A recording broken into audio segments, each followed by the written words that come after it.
it's like, my younger sister was born in that house. And so our house was is as old as my younger sister in some sense. And it was like our space. We could be ourselves, we could be free. We'd have a lot of fun with each other, and we'd also fight a lot with each other.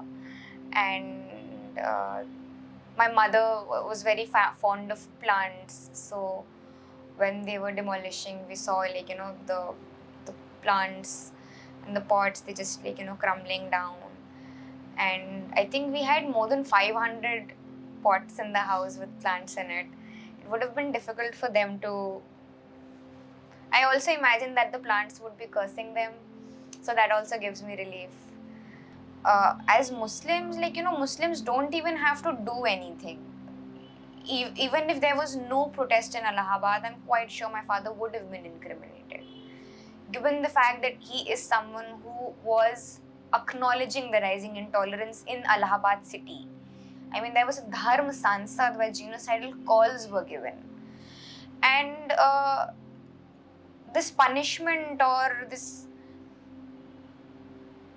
idea of deriving pleasure by punishing Muslims is very prevalent right now. And the Hindu supremacists derive, it's a fetish of theirs of sorts to see Muslim house crumbling, to see Muslims going to jail, to see Muslims being demonized and dehumanized on national television day in and day out, and that's their idea of fun. And to all of that, I think we're not willing to give that to them, so we're not going to shed a single tear. And as for the entire Muslim community, I think the community is strong and will survive whatever will come.